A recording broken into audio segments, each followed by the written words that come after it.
मधेपुरा में ट्यूशन पढ़ने जा रहे 15 वर्षीय छात्र का अपहरण मामले को लेकर पुलिस ने किया बड़ा खुलासा। अपहृत छात्र को कुछ घंटों बाद किया सकुशल बरामद, 4 अपराधी भी हुए गिरफ्तार। नमस्कार, मैं मनीषा और आप देख रहे हैं नव बिहार 24। मधेपुरा में ट्यूशन पढ़ने जा रहे 15 वर्षीय छात्र का अपहरण मामले को लेकर पुलिस ने किया बड़ा खुलासा। अपहृत छात्र को कुछ घंटों बाद किया सकुशल बरामद, 4 अपराधी भी हुए गिरफ्तार। दरअसल मधेपुरा जिला के मुरलीगंज थाना क्षेत्र अंतर्गत रतनपट्टी गांव निवासी 15 वर्षीय छात्र आशीष कुमार के अपराधियों द्वारा बीते 19 जनवरी को अपहरण कर लिया गया था। अपहृत छात्र ट्यूशन पढ़ने जा रहा था कि इसी बीच एक लग्जरी कार पर सवार अपराधियों ने घटना को अंजाम देकर फरार हो गया। घटना के बाद लगातार अपराधी परिजनों के मोबाइल पर फोन कर 50 लाख की फिरौती का डिमांड करने लगा, जिसकी सूचना परिजनों द्वारा स्थानीय थाना को लिखित आवेदन देकर दिया गया। सूचना के बाद हरकत में आए पुलिस ने अपहृत छात्र की बरामदगी हेतु कई जगहों पर छापेमारी प्रारंभ की। वहीं एसपी राजेश कुमार के निर्देशन में एसपी प्रवीण भारती के नेतृत्व में एक स्पेशल टीम का गठन कर लगातार अपराधियों पर दबिश बनाना प्रारंभ किया, जिसके बाद अपराधियों ने अपहृत छात्र को देर रात भर्राही थाना क्षेत्र के बुधमा नहर के समीप NH 107 मुख्य मार्ग पर छोड़कर फरार हो गया। वहीं मधेपुरा पुलिस ने टेक्निकल सेल के सहारे अपहरण कांड में शामिल 4 अपराधियों को सदर थाना क्षेत्र के आजाद टोला से गिरफ्तार कर लिया। आशीष कुमार एक प्रतिदिन की तरह कल भी ट्यूशन के लिए जा रहे थे। अचानक से पीछे से एक गाड़ी आया और ये 3 लड़के के साथ में थे और इनका नाम पूछ करके कि आपका नाम आशीष कुमार है, तो बोला कि हाँ। उसके बाद उनको ज़बरदस्ती गाड़ी पर बिठा करके बिहारीगंज की तरफ लेकर के भाग गए। इस मामले में अपहृत छात्र आशीष कुमार ने बताया कि 19 जनवरी को मैं अपने गांव रतनपट्टी से ट्यूशन पढ़ने मुरलीगंज जा रहे थे। इसी बीच एक कार पर सवार 4 लोगों ने जबरन उठाकर बैठा लिया और बिहारीगंज की तरफ ले गया। उन्होंने बताया कि मेरे आंख पर पट्टी बांध दिया। मधेपुरा से रमन कुमार की रिपोर्ट। 7 बजे पढ़ने जाते थे सुबह मुरलीगंज, तो आज कल 19 तारीख को हम जा रहे थे वैसे ही पढ़ने, तो एक गाड़ी आया टाटा टैगो, जिसमें एक 4 आदमी बैठे थे और वो मेरा नाम पूछा, तुम्हारा नाम आशीष कुमार है? तो मैंने बता दिया हाँ मेरा नाम आशीष कुमार है। फिर वो बोला कि गाड़ी में बैठो। मैंने बोला कि क्यों बैठे?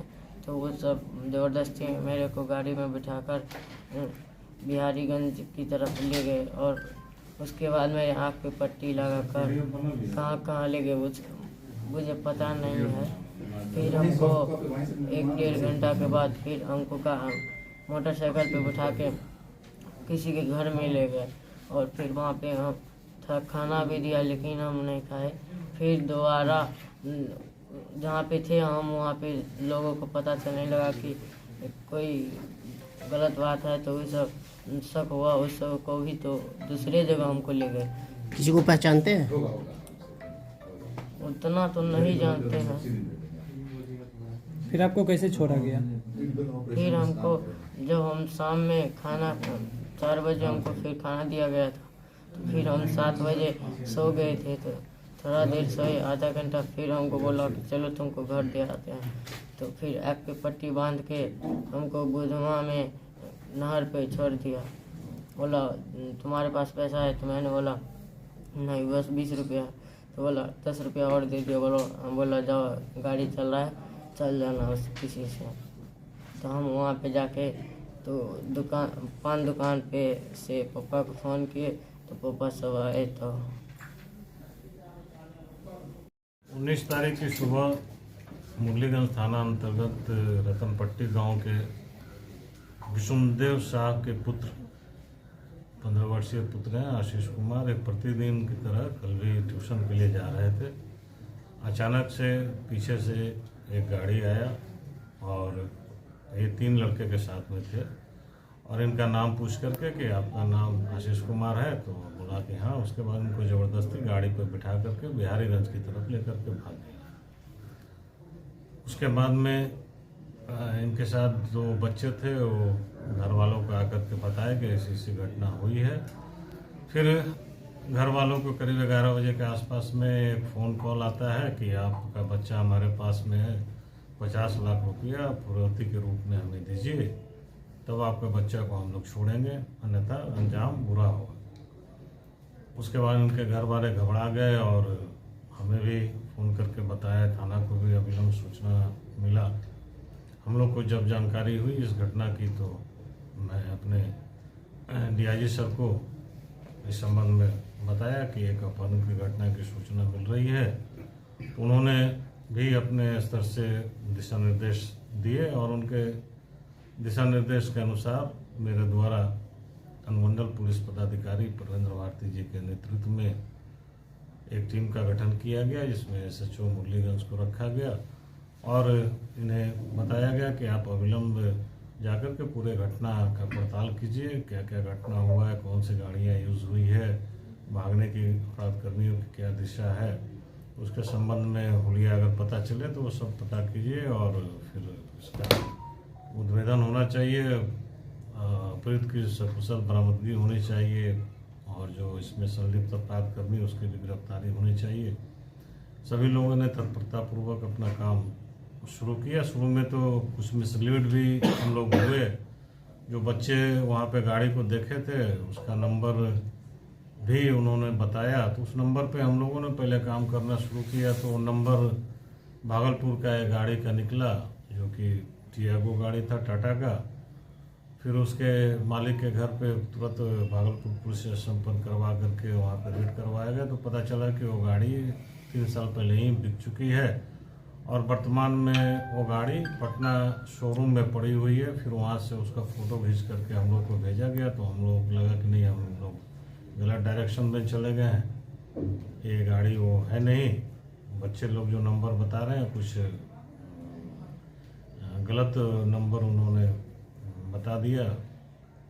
फिर हम लोग अपने स्तर से इसमें काम आगे बढ़ाए और अपने टेक्निकल सेल को इन्वॉल्व किए और साथ ही हमारे इंस्पेक्टर सुरेंद्र प्रसाद जी और परिश्रमान हमारे डीएसपी आलोक कुमार जी, इन लोगों को घटनास्थल पर भेजा गया और बोला गया कि वहाँ के लोगों से आप पूछताछ कीजिए और जो भागने की दिशा जो है गाड़ी का, उस रास्ते में जितने भी सीसी फुटेज मिलते हैं सभी का बारीकी से आप अध्ययन कीजिए और उस गाड़ी को आइडेंटिफाई कीजिए और कौन सा गाड़ी है।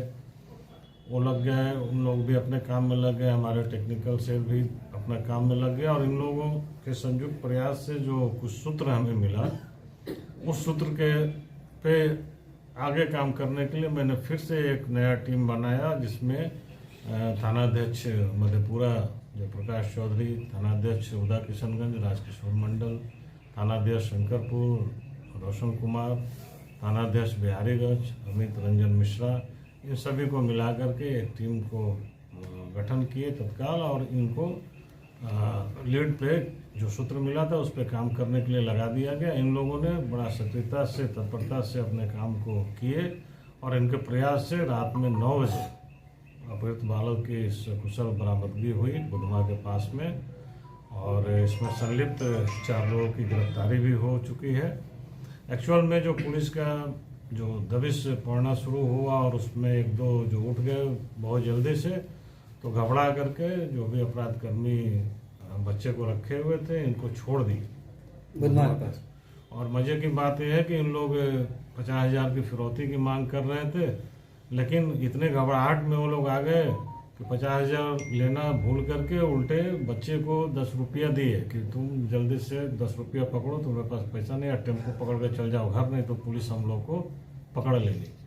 वो बच्चा 10 रुपया लेकर के वहीं पे एक पान दुकान वाले के पास गया और उसको घर वाले का नंबर पता था, वहाँ से उनका फ़ोन से फिर बताया सारी बात को। फिर हम लोगों को सूचना मिली तो हमारी टीम जा कर के तुरंत इस बच्चे को सकुशल वहाँ से ले आया और फिर बच्चे ने भी सारी बातें बताई। हम लोग जिस लाइन पे काम कर रहे थे वही लाइन सामने आया है। अभी इस घटना में कुछ लोग बचे हुए हैं, उसके गिरफ्तारी जो अपराधी गिरफ्तार हुए हैं कहाँ से हुए हैं? ये सभी मधेपुरा से ही गिरफ्तार हुए हैं और अपराधी किस एक पूर्णिया से भी गिरफ्तार हुआ है। इसमें रात में हमारी टीम वहाँ गई थी, वहाँ से भी एक को पकड़ कर लाया पूर्णिया से, बाकी 3 मधेपुरे से गिरफ्तार हुए हैं और शेष सभी लोगों के चिन्हित पुलिस हमारी कर ली है। बहुत जल्द ही हम लोग उन लोगों को भी गिरफ्तार कर लेंगे और इसमें जो प्रयुक्त गाड़ी है उसको भी हम लोग बहुत जल्द बरामद कर लेंगे। एक्चुअल में ये योजना बहुत पहले से तैयार हो रही थी। इसमें बच्चे के गांव का भी एक लड़का शामिल है और यहाँ पे मधेपुरा में एक मोबाइल दुकान चलाता है, वो लड़का भी इसमें शामिल है। ये सभी लोग मिलकर के पिछले 20 दिनों से इसकी तैयारी कर रहे थे और फर्जी सिम वगैरह सब निकाल करके इसी काम के लिए इन्होंने फर्जी सिम निकाला था और उसी का प्रयोग इस घटना के बाद से उन लोग कर रहे थे कि ताकि पुलिस गुमराह हो जाए। लेकिन हमारी जो टेक्निकल सेल है बड़े बारीकी से बातों को पकड़ा और सही निशाने पे हमारे पुलिस काम की और तत्पश्चात परिणाम स्वरूप इस घटना का हम लोग 12 घंटे के अंदर में उद्भेदन कर लिए हैं। जो गिरफ्तार हुए हैं क्या उन पर पहले से ही आपराधिक कोई है इतिहास?